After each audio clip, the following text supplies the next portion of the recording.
buenas tardes, estimados participantes. Les saludamos y damos la bienvenida desde la Unidad de Telesalud del Instituto Nacional de Salud del Niño, líder de la pediatría peruana. El día de hoy presentamos un tema muy importante y de interés general para todo el personal de salud que vela por la salud integral del paciente. Tenemos como invitada especial a la licenciada Marta Chávez Bellido, psicoterapeuta familiar, docente de la Pontificia Universidad Católica del Perú, coordinadora del programa de pedagogía hospitalaria, La Compañía. Ella expondrá un tema muy bonito, muy lindo, sobre todo para los niños, palabras que curan. Escuchémoslos. Puede iniciar su presentación, licenciada.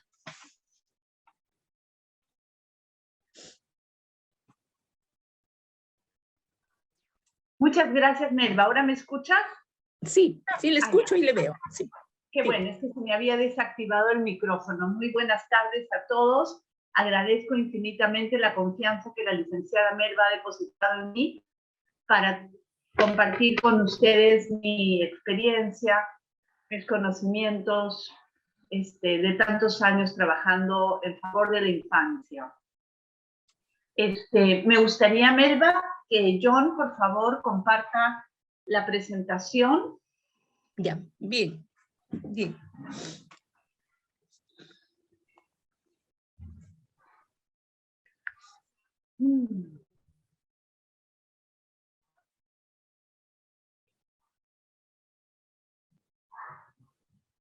Bien, muy ya. bien, muy bien. Entonces, John, usted también me está escuchando, ¿verdad?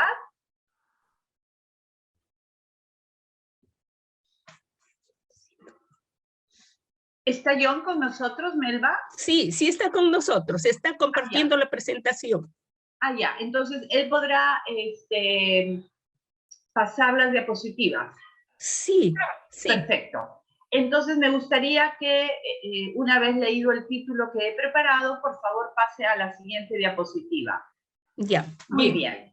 Lo primero, he preparado un índice de lo que va a ser mi presentación el día de hoy y quería, en primer lugar, presentarles un poquito el trabajo que realiza la compañía como programa de pedagogía hospitalaria, luego ver algunos aspectos muy importantes del desarrollo infantil en la primera infancia, en la segunda infancia y en la adolescencia, que son básicamente los pacientes pediátricos que se atienden en la institución.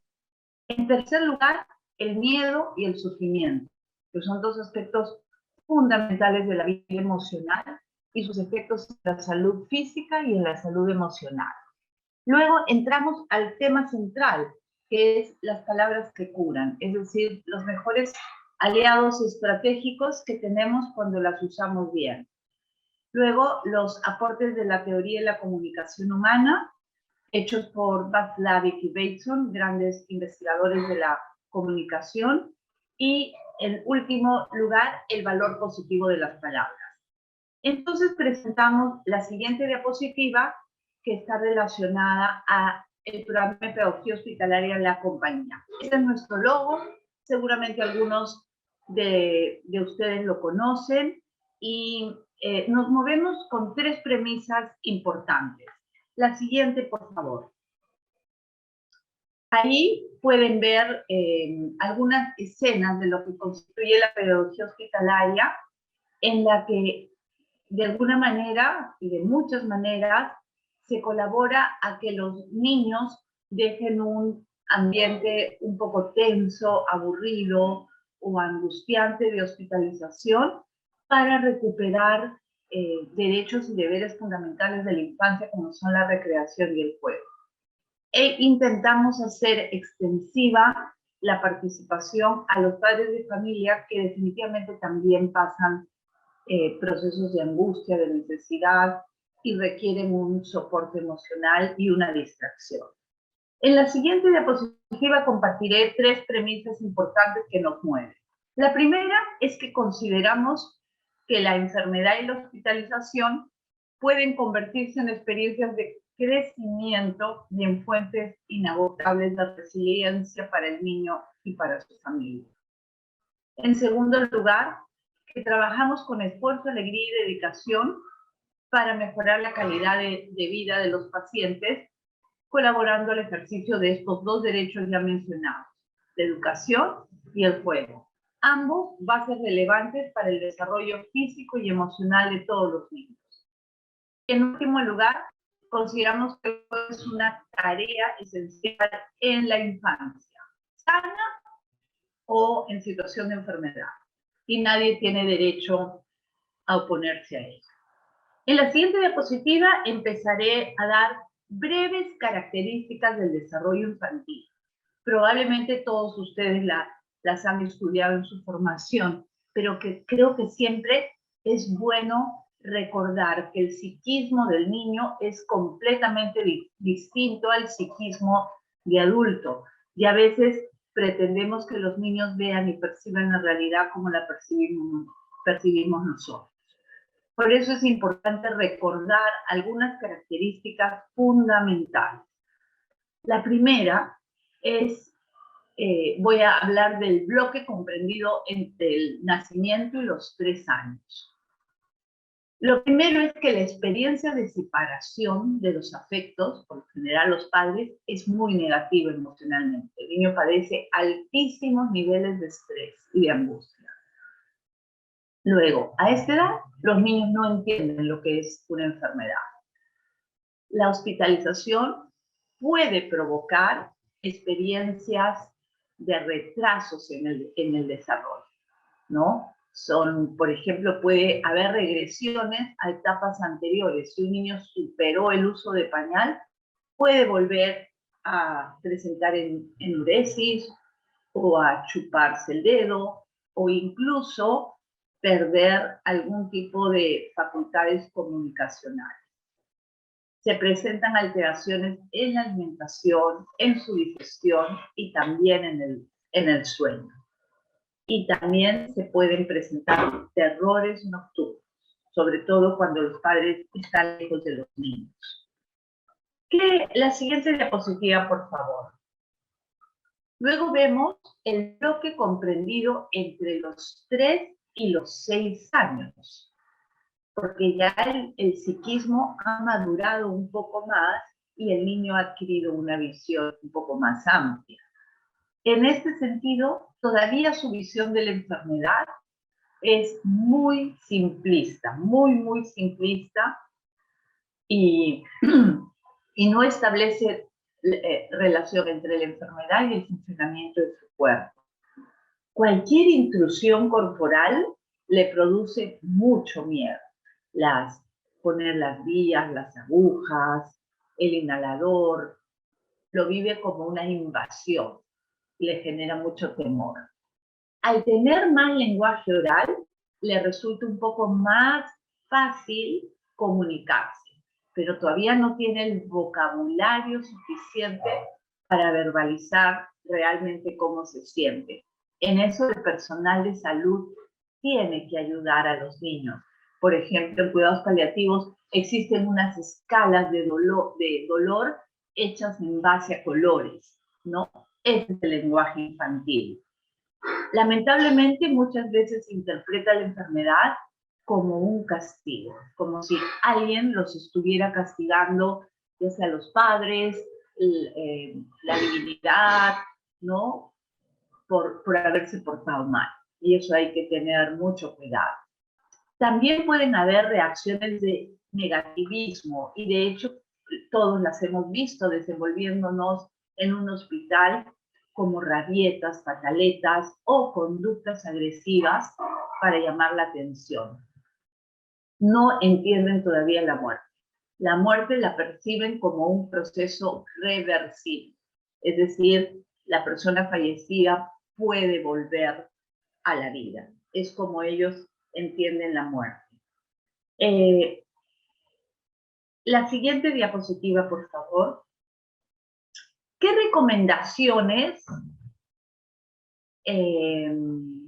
recomendaciones quisiera brindarles respecto a esta primera infancia comprendida entre el nacimiento y los 6 años? 1, la permanencia de los padres el máximo de tiempo posible junto al niño. Sabemos que es difícil en un hospital tan complejo y que ha sido un proceso sumamente difícil durante la pandemia, pero por lo menos tener conciencia de cuán importante es que los padres estén acompañando al niño, uno de ellos por lo menos. Luego, los contactos deben ser muy afectivos, es decir, el personal que atiende al niño debe tratar de ser cálido y cariñoso. Luego explicaremos por qué. También deben haber objetos transicionales. ¿A qué llamamos objeto transicional? A cualquier objeto, llámese una mantita, un peluche, una almohada, un juguete, que venga de casa, que de alguna manera simbolice su propio hogar, porque eso le va a dar seguridad, ¿no? Por lo menos un objeto. Por eso es tan frecuente ver a los niños con un peluche en su cama. Favorecer el juego es fundamental y por eso desde la compañía estamos sumamente agradecidos al apoyo que nos da la institución para poder estar acompañando a los niños en las mañanas. Y luego otra recomendación es mantener al máximo las rutinas y la autonomía. Si el niño puede hacer determinadas cosas solo, como comer o asearse, permitirle que lo haga solo. Luego veremos en la siguiente diapositiva características fundamentales de lo que llamamos segunda infancia, desde los 6 años hasta inicios de la pubertad. Ya hemos pasado del pensamiento preoperacional al pensamiento concreto, según la teoría de Jean Piaget. En esta etapa ya ha desarrollado habilidades sociales y académicas que aumentan su seguridad y autonomía. Probablemente los chicos ya lean y escriban, ¿no? Eso les permite tener una mayor comprensión de lo que es la enfermedad. Participa mucho más en su relación con el médico. ¿Cuántas veces nos llama la atención niños que nos dan un reporte de su enfermedad a esta edad, usando inclusive lenguaje muy técnico, muy médico, ¿no? Que a nosotros como docentes nos dejan perplejos. Todavía no entienden que algunos tratamientos sean dolorosos, ¿no? Y por eso hay que explicarles siempre y decirles la verdad, porque si no, piensan que la persona que está efectuando el procedimiento es una persona mala, cuando en realidad es una persona sumamente bondadosa, ¿no? Su desarrollo verbal le permite hacer preguntas de lo que está viviendo y esto pues evita mayores miedos y mayores fantasías. ¿Qué recomendaciones quisiéramos dar para esta segunda infancia? La siguiente diapositiva, por favor. Procurar la relación con sus pares, es decir, con otros niños, mayores, menores, y si es mejor, más o menos de la misma edad, porque ustedes vieron en las fotos, se promueven los juegos, los intercambios, la conversación, y se va formando una especie de clan familiar, obviamente no biológico, sino afectivo. Intentar mantenerlo conectado con su vida y con el aprendizaje, que no interrumpa el aprendizaje, aunque esté en situación de hospitalización y de enfermedad, aún en niños que están en cuidados paliativos. Luego, mantenerse el mayor tiempo posible ocupado en actividades de aprendizaje y de juego. Favorecer la autonomía y, sobre todo, hacia los 10, 11, 12 años, respetar el pudor y la intimidad. A un niño pequeñito no le importa que lo vean desnudo, pero a un niño o una niña de 11, 12 años es algo terrible. Entonces siempre con mucho cuidado respetar ese pudor y esa intimidad a la hora del aseo o de algún tratamiento que se tenga que hacer. Luego nos vamos a la siguiente diapositiva para ver brevemente qué características son relevantes en la adolescencia.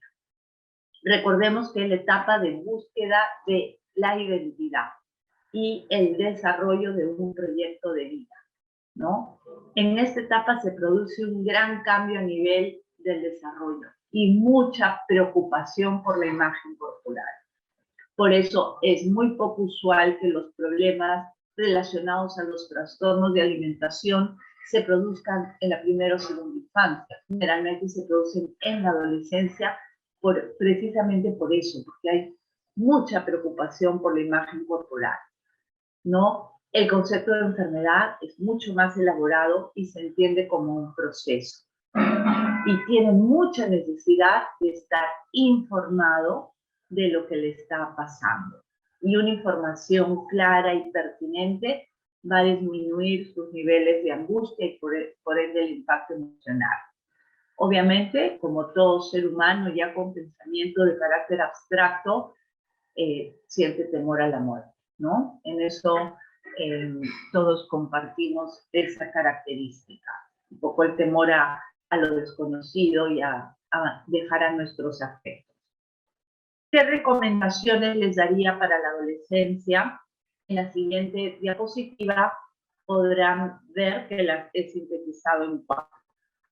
Igual que en la segunda infancia, tratar de que mantenga relación con los pares, respetar la intimidad y la necesidad de soledad. A veces tienen ganas de estar callado, de estar un poco amurallado, de estar solo. Eso es importante en la adolescencia. Informarlo adecuadamente y con claridad y favorecer que participe en actividades educativas y recreativas que le entusiasmen. Por favor, la siguiente diapositiva. He querido hacer una mención al sufrimiento y al miedo, porque son emociones asociadas al proceso de hospitalización. Cuando uno sufre, sea física o emocionalmente, genera muchísimas respuestas y se pueden presentar comportamientos como rabia, depresión, rebeldía, temor, culpabilidad en uno mismo o proyectada en los demás. Es decir, esos niños que nosotros decimos qué pataletudos son, qué mal se portan, también podemos hacer una lectura distinta y pensar que detrás de toda esa agresividad hay un sufrimiento mal expresado, mal elaborado, pero siempre hay sufrimiento. ¿Por qué la enfermedad trae consigo el sufrimiento? Debido a que genera alteraciones físicas y psicológicas, asociadas al temor a la muerte, a la desesperanza o incluso a que los niños ven sufrir y padecer a sus familiares, ¿no? Cada persona lo vive de una manera muy subjetiva, pero desde un punto de vista interpersonal está comprobado que cuando la persona enferma se siente acompañada, cuidada desde el cariño y la proximidad, el proceso de enfermedad va a conllevar menos sufrimiento. Ahora vamos a hablar del miedo. En la siguiente diapositiva les presento la siguiente, por favor. Ya. Un diagrama simple donde vamos a hablar de los efectos del exceso de cortisol en el tiempo. Como estoy hablando y dirigiéndome a personas que trabajan en el área de la salud, no tengo que recordarles qué es el cortisol, pero sí mencionaré brevemente, es la hormona del estrés producida por nuestras glándulas suprarrenales. ¿Para molestarnos? No, la naturaleza no hace nada para molestarnos. Es una hormona que sirve para que nuestro estado aumente su alerta, sobre todo en situaciones de peligro. Por ejemplo, cuando nosotros nos estamos yendo en un carro y el carro frena bruscamente, inmediatamente vamos a tener lo que llamamos susto a nivel emocional, pero nuestro cuerpo biológicamente ha producido un shock de cortisol. Y ese shot de cortisol va a generar que nos aumente los latidos, la frecuencia cardíaca, probablemente que nos suden las manos o que sintamos una opresión en el pecho. ¿Para qué? El cortisol nos hace más rápidos, nos hace estar más alertas. Si tuviéramos que correr, correríamos más rápido de lo que normalmente corremos. Entonces, es una hormona que debería estar a nuestro servicio. ¿Cuál es el problema con el cortisol? Que el cerebro humano no diferencia realidad de ficción. Quiere decir, si nosotros estamos pensando, oh, quizá me voy a morir, o mañana no voy a tener plata, o qué va a pasar con este problema, y estamos con mucho ruido mental, perdón, los mensajes que emiten nuestros cerebros son de que estamos en peligro. La hospitalización es una experiencia que genera una sobredosis de producción en el cortisol. Se acumula en el cuerpo. Cuando el cortisol se acumula en el cuerpo, nos bajan las defensas, sentimos mucha fatiga, estamos de mal humor, agresivos, hostiles. Insomnio, en las noches insomnio, puede generar depresión, reflujos digestivos, artritis, migrañas, hipertensión. Es decir, todos esos síntomas están asociados a una sobreproducción de cortisol porque los mensajes que le mandamos a nuestro cerebro son de que estamos en una situación de peligro y de alta vulnerabilidad, ¿no? Como cuando dormimos, cuando tenemos un sueño tranquilo y reposado, eliminamos el cortisol del cuerpo. Cuando hacemos ejercicio, caminamos, cuando estamos, digamos, disfrutando un hobby, un pasatiempo, la lectura, el tejido, el gimnasio, el baile, estamos eliminando el cortisol del cuerpo. Entonces, como adultos, también pensar que estamos muy expuestos a una sobreproducción de cortisol, lo que va a generar todos estos problemas fisiológicos que van incluso a alterar nuestra vida emocional. De ahí la importancia de ser sumamente cálidos con los niños porque estamos favoreciendo que no sientan miedo. La emoción que más cortisol genera, que sea producida por nuestras glándulas, es el miedo y la angustia. De ahí la importancia de intentar que nuestros pacientes no experimenten tanto. Ahora sí vamos a nuestros aliados estratégicos, que son las palabras que curan. La siguiente diapositiva. Con nuestras palabras creamos comunicación y vínculos. La palabra comunicación viene del latín comunicar y no significa hablar, no, significa unir, significa tender puentes. Por eso hablamos de una comunicación adecuada cuando realmente tendemos puentes y una comunicación disfuncional, donde no nos está creando vínculos ni unión. Vamos a revisar brevemente en la siguiente diapositiva los aportes de dos grandes investigadores de la comunicación, que son Bateson y Lavie. Y ellos desarrollaron algunos axiomas. Me quedo con los más importantes. El primero, es imposible no comunicar. ¿Qué quiere decir eso?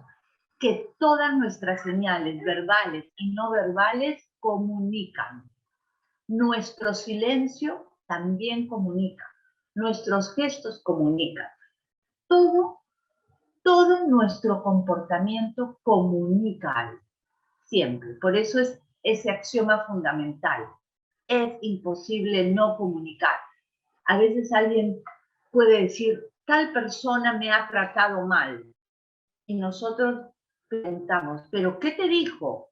No me dijo nada, pero si hubieran visto cómo me miró, o la cara que puso, o entornó los ojos, ¿no? Todo es comunicación.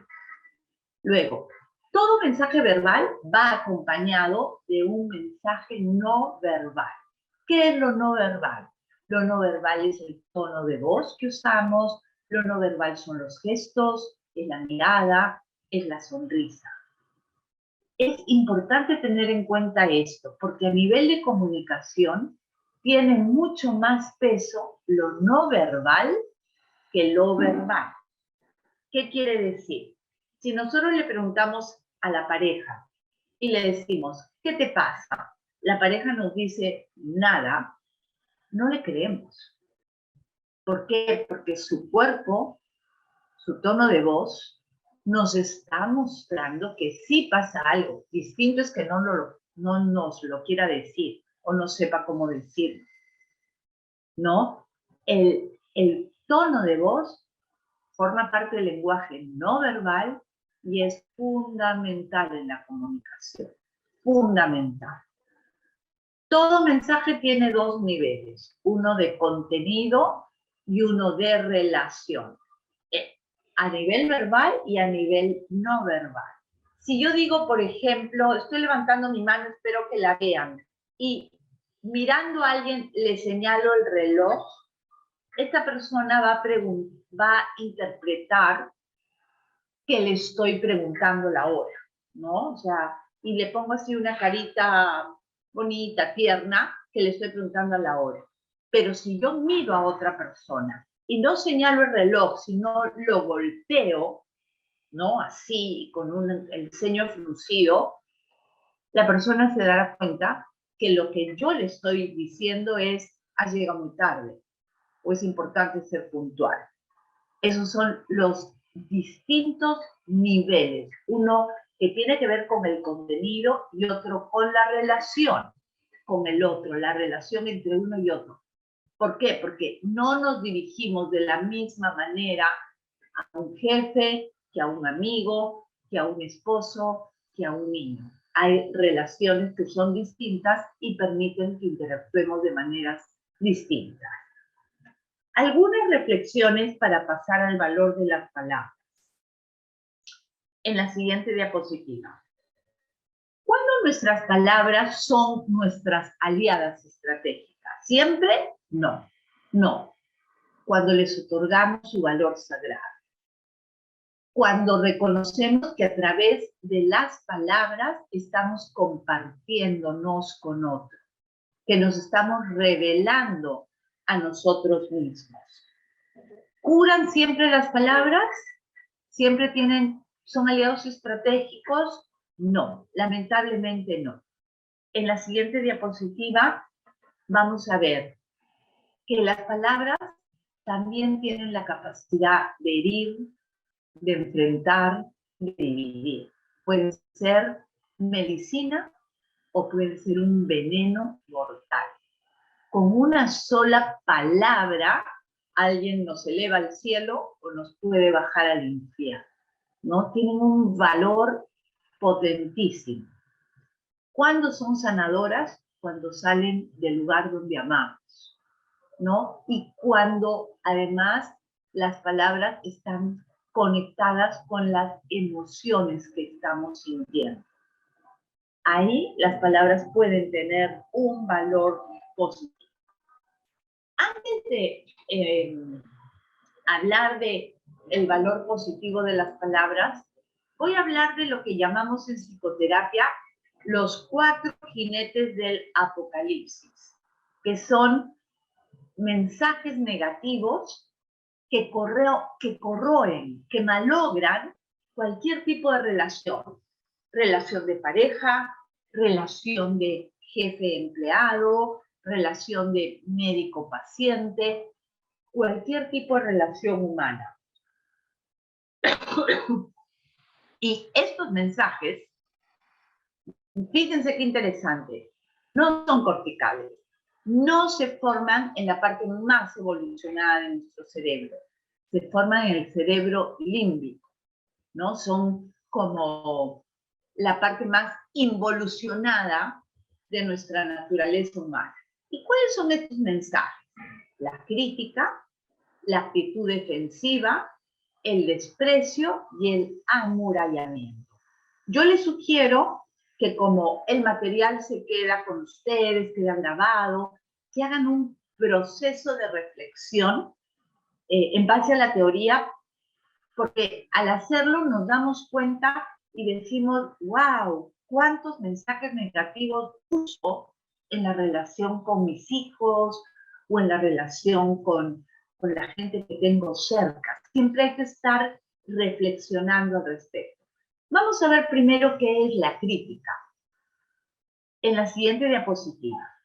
Es una conducta que descalifica al otro, a cualquier otro, ¿no? Normalmente son frases verbales muy directas. Por ejemplo, no sirves para nada, siempre haces lo mismo, eres un bueno para nada, no se puede confiar en ti, etc.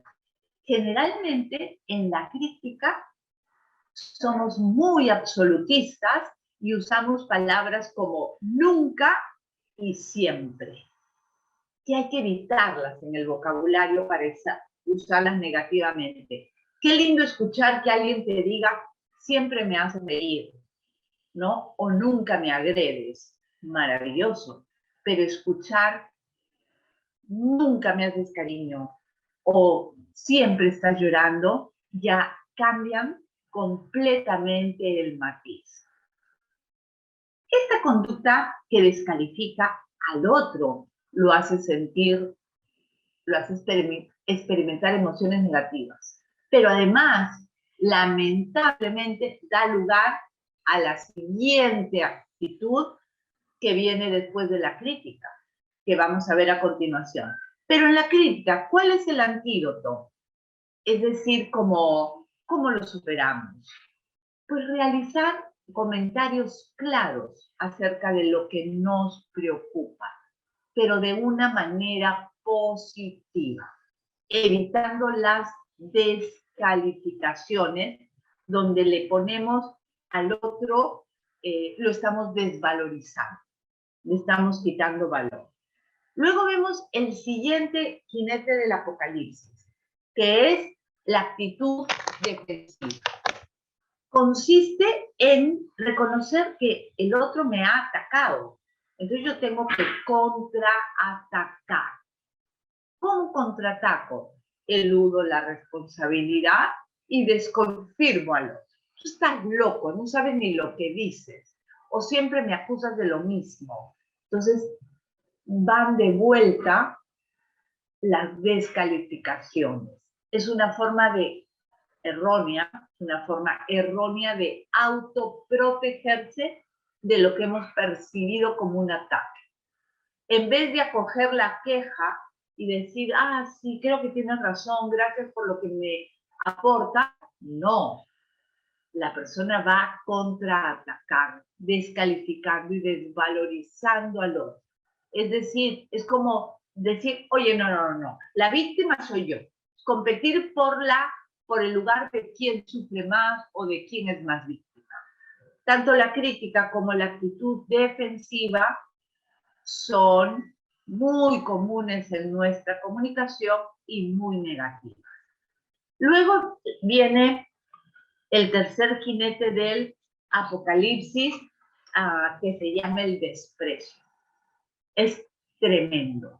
El desprecio muestra una actitud verbal y no verbal que le muestra al otro muy poco aprecio, más bien muy poca valoración. Es como decirle al otro, yo soy importante y tú eres nadie, ¿no? Sugerirle de muchas formas a otra persona que yo soy superior.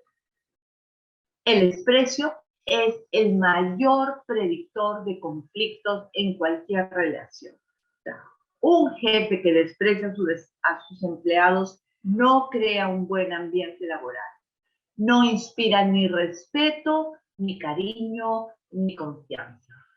Una pareja que muestra actitudes de desprecio, probablemente es una pareja que vaya al fracaso, ¿no?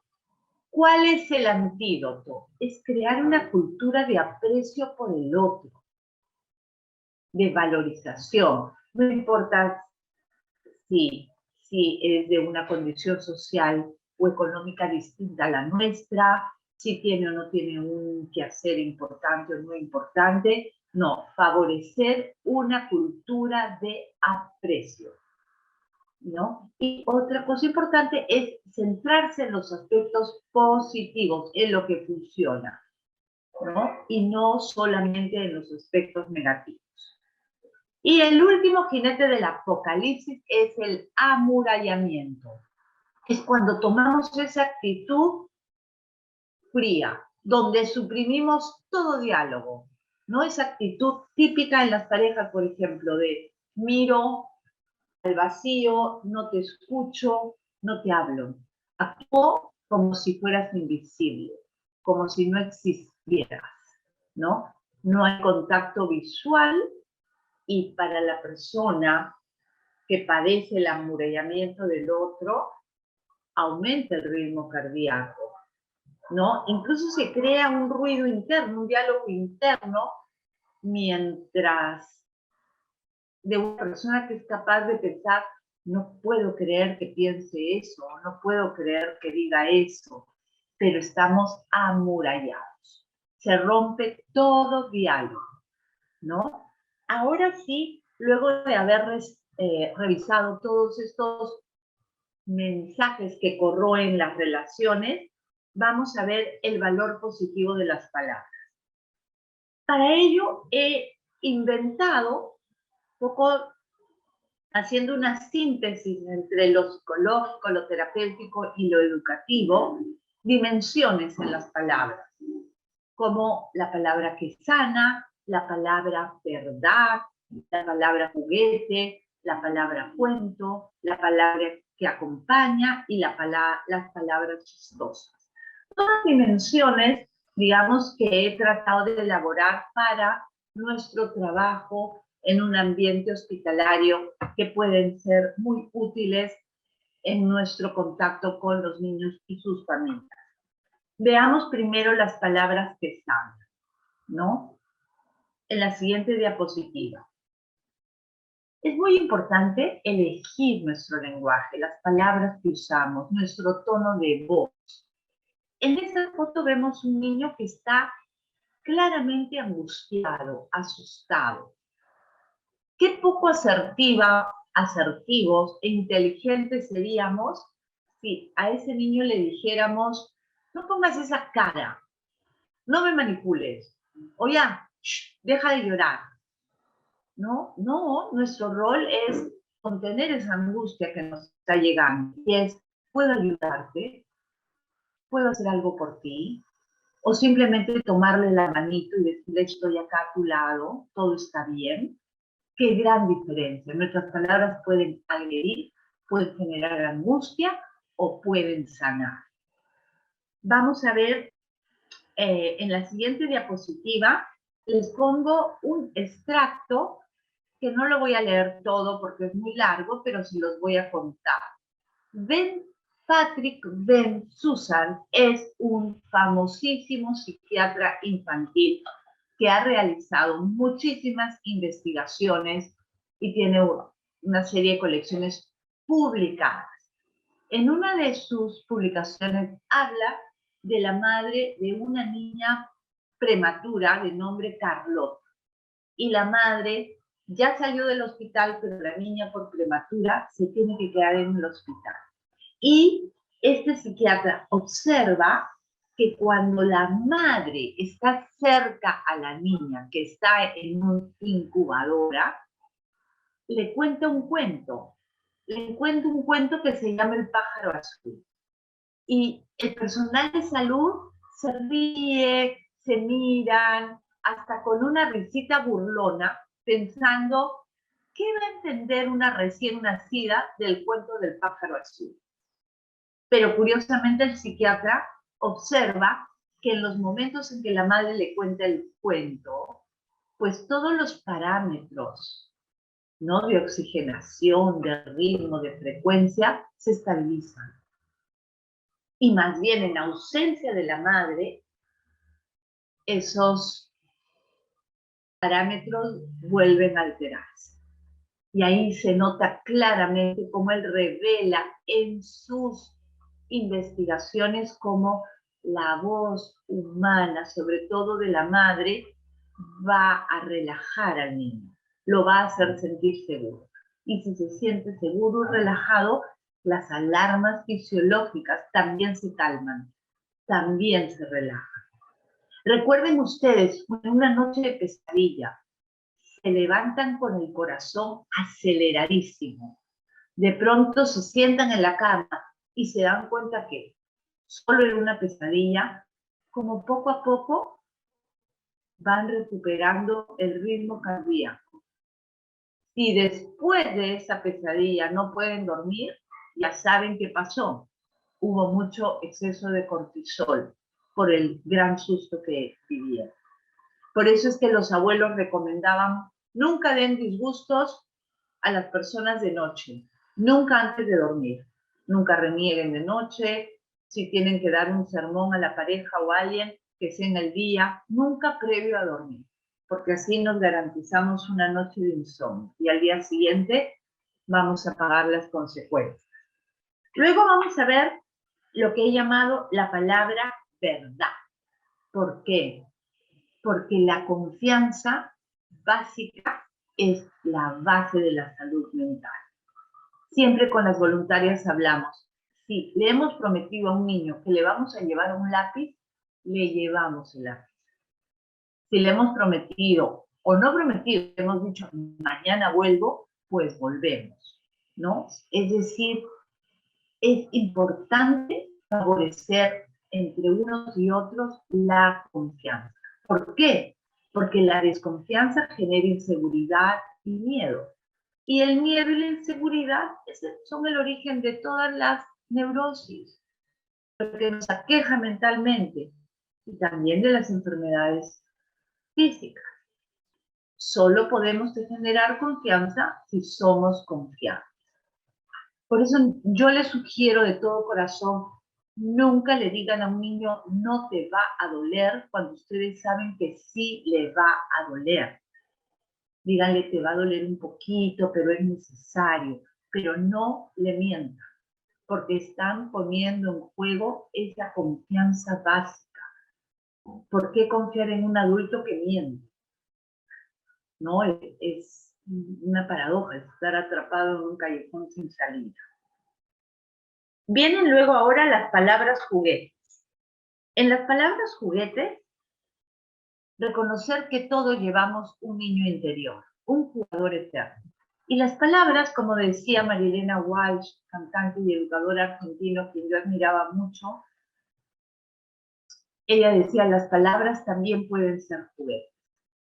Y ustedes dirán, pero ¿cómo? Si somos enfermeras, médicos, técnicos, administrativos, si estamos cerca a un niño, tenemos que ser un jugador de palabras, independiente de cuál sea nuestro rol en la vida de un niño, porque los calmamos, los relajamos. Quiero darles algunos ejemplos, van a quedar inscritos para que ustedes puedan aprendérselos de memoria como hacemos nosotros y puedan usarlos en su tarea cotidiana, sobre todo cuando tengan que hacer procedimientos a un niño. Les pongo algunos ejemplos de rimas, adivinanzas, nanas, etc. Lo veremos en las dos siguientes diapositivas.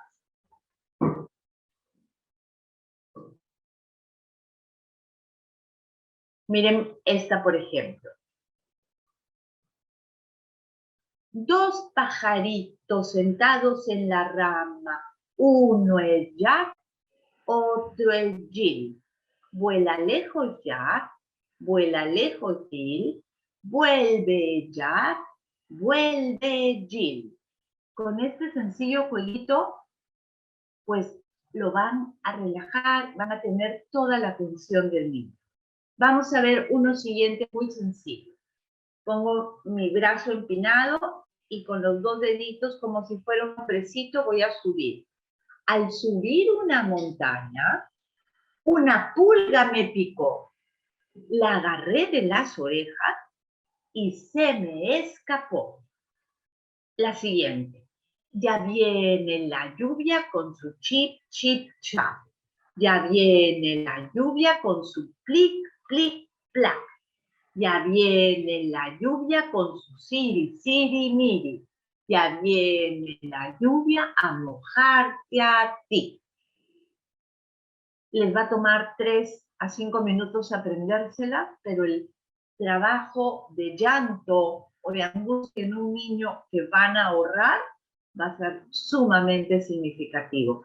Caen rendidos los niños ante los juegos de palabras. El gran psicoanalista Winnicott tiene una investigación magistral en el efecto de las rimas y de las manas en la vida infantil para lograr la tranquilidad, la calma y la relajación. La siguiente, por favor. Está muy bonita también, con nuestras manos así. Ladrillo a ladrillo levanto un castillo que sube tan alto que llega hasta el sol. El sol cuando sale se mete allí dentro. No quiere mojarse con el chaparrón. Y el último que les pongo de ejemplo porque hay miles. Tic-tac, hace el reloj. Tic-tac, hace el reloj. Trec, trec, hacen mis pies. Trec, trec, hacen mis pies. Bombilla, bombilla, bombilla. Oh, no, me he equivocado, está mal escrito. Lo voy a hacer bien y luego se los corrijo. Tic-tac, hace el reloj. Trec, trec, hacen mis pies.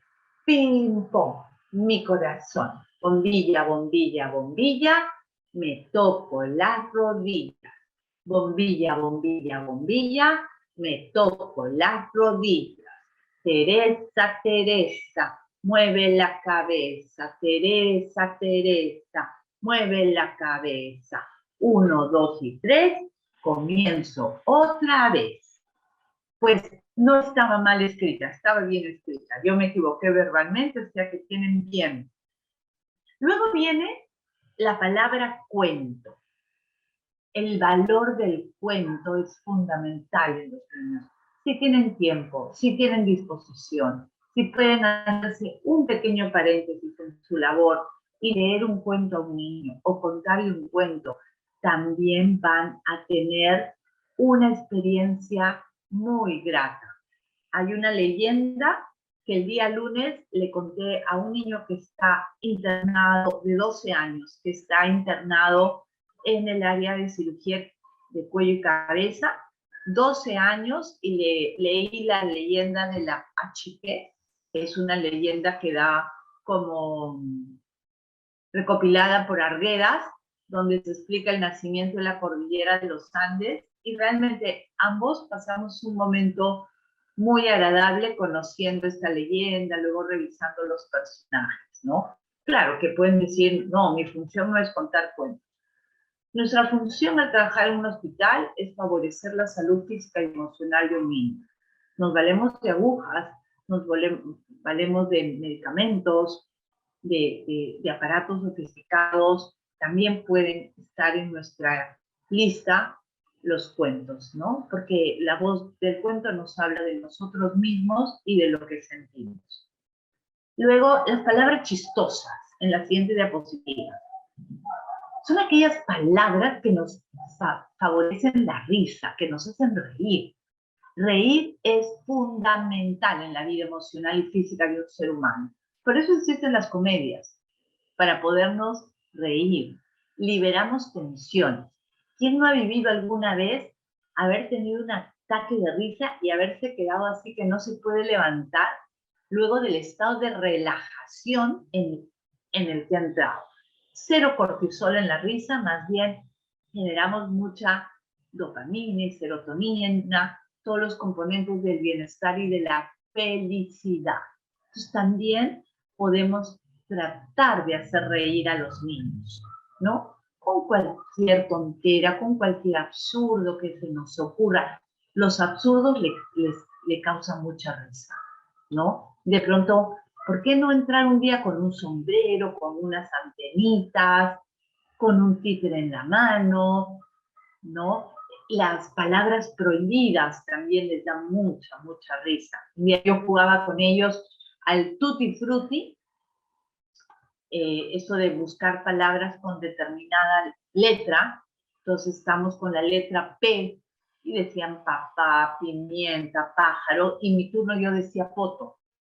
Esa tontera les generaba una risa total y absoluta, ¿no? No se le hace daño a nadie y todos estamos pasando un rato hilarante de alegría y relajación.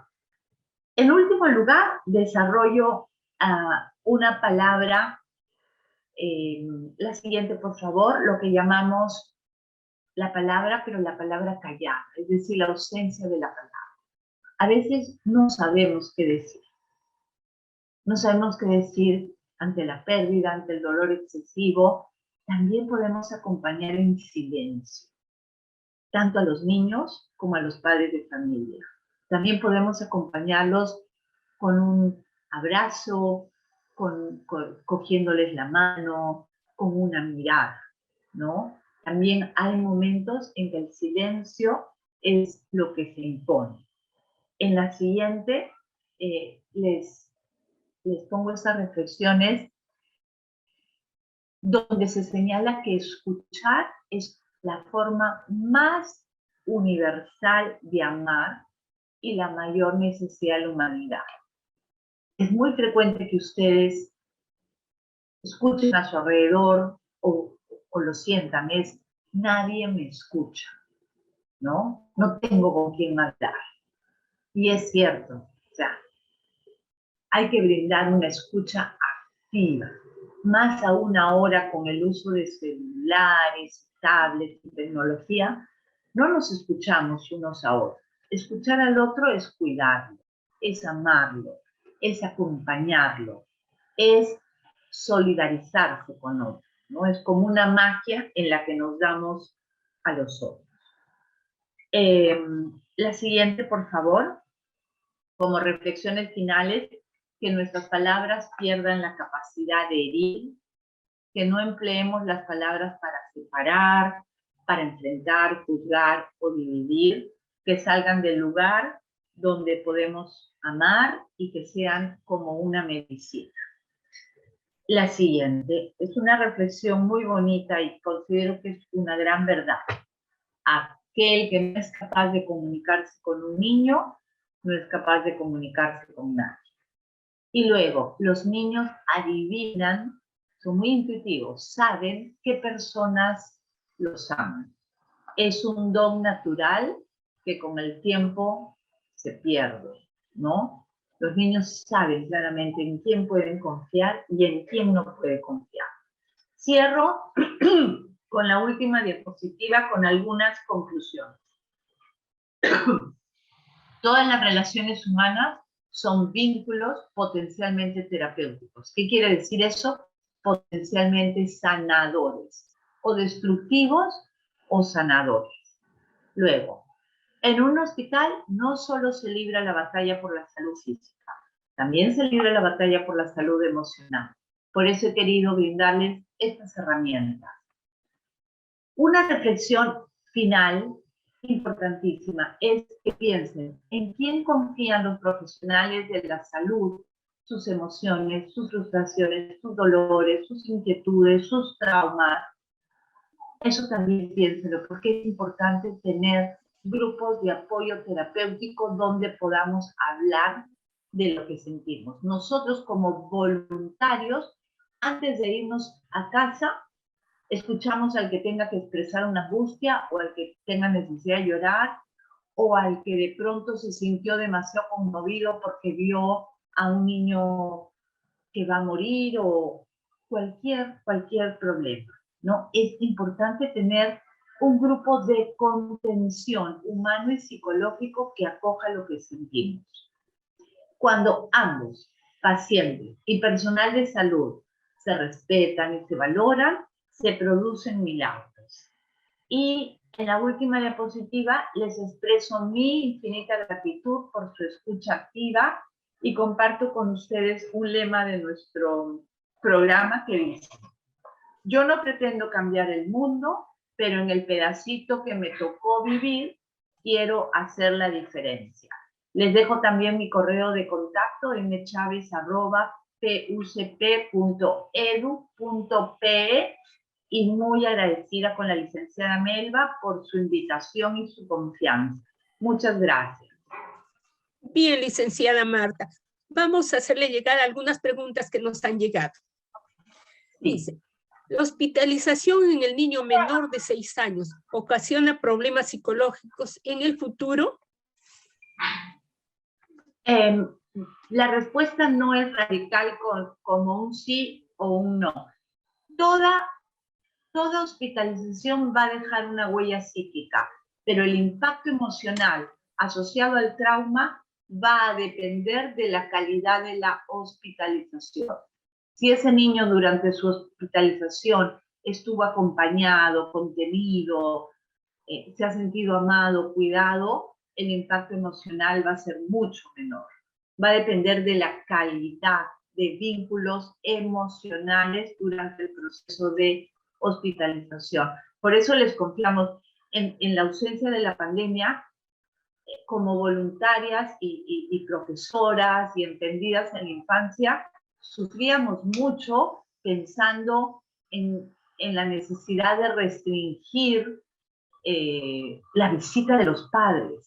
Esos niños iban a tener un impacto emocional, lamentablemente, porque el COVID lamentablemente prohibió, en el COVID se prohibió todo lo que al ser humano le hace bien.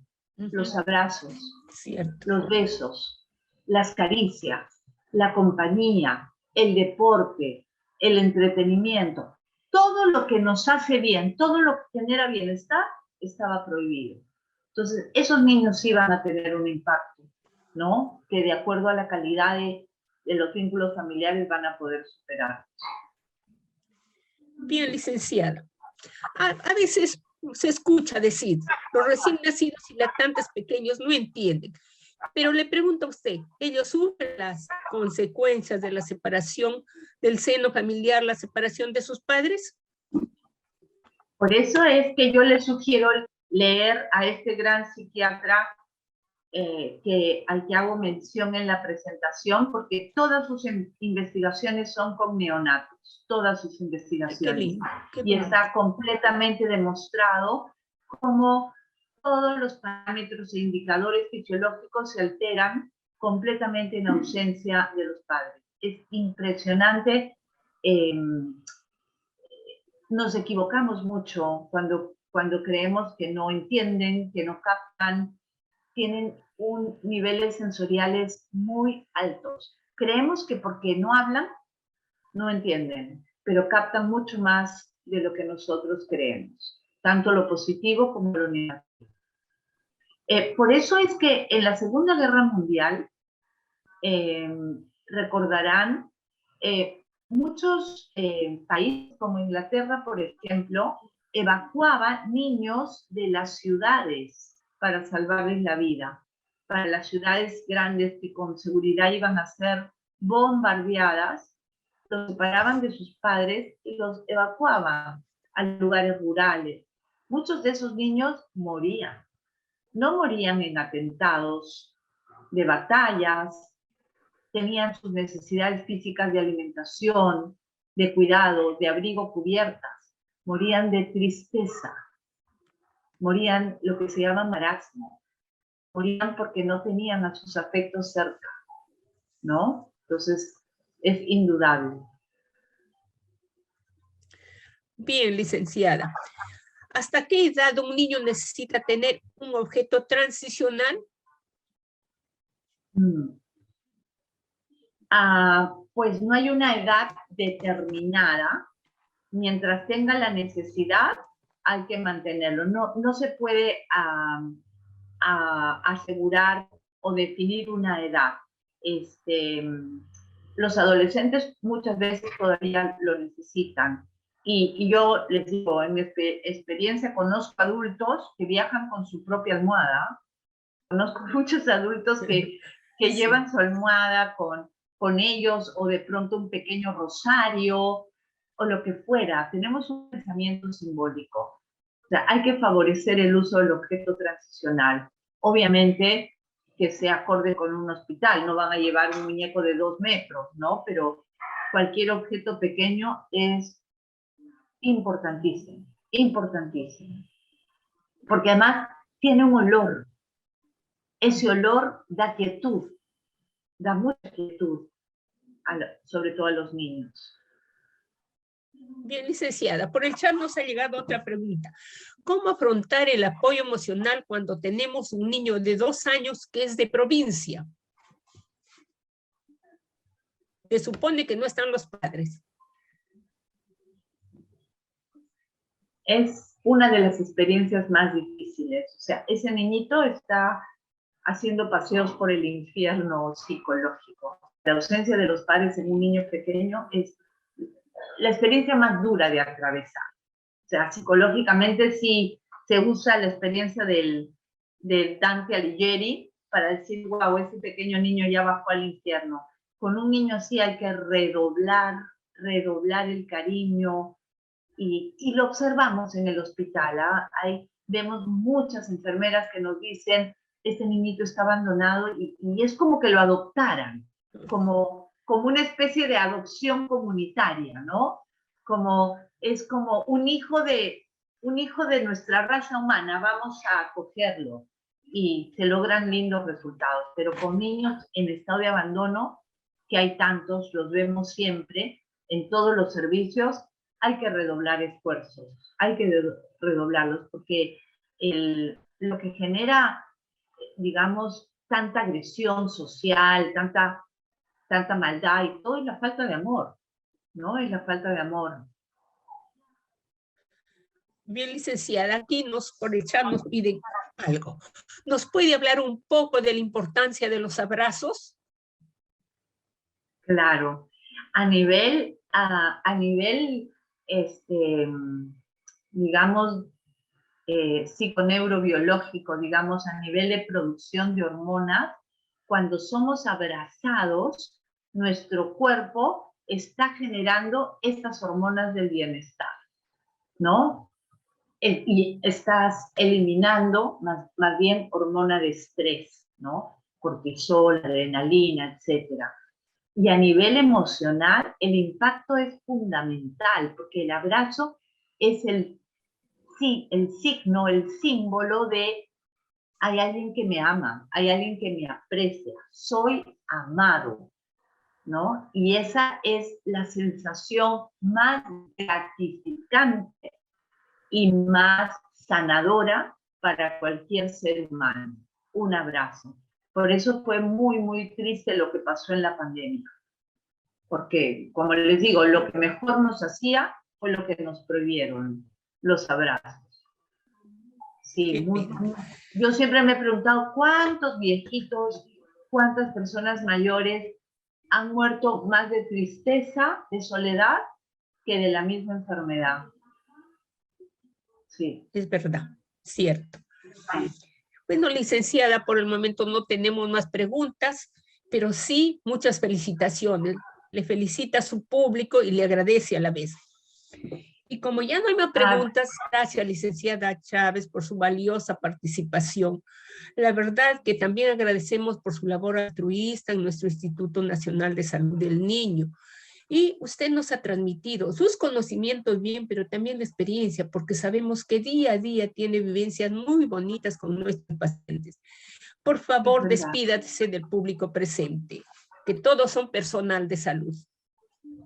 Les agradezco muchísimo a todos por la atención que me han brindado, y de una manera especial a la licenciada Melba, porque siempre recibo la confianza que me regalan como un hermoso obsequio. Y también a 2 de mis voluntarias favoritas del equipo de la compañía, que me han acompañado con sus saludos y su presencia y comprenderán, eso me hace sentir querida y valorada por ellas, ¿no? Muchas gracias a todos y hasta una próxima oportunidad.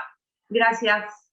Hasta luego. Bien, licenciada, le vamos a esperar en otra oportunidad. Ya coordinaremos. Perfecto, gracias.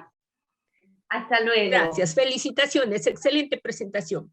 Gracias también a los que se conectaron con nosotros. Les recordamos que este tema tan interesante y todos los temas que presentamos quedan colgados en la página web y canal de YouTube de Telesalud del Instituto Nacional de Salud del Niño, donde pueden visualizarlos, revisarlos.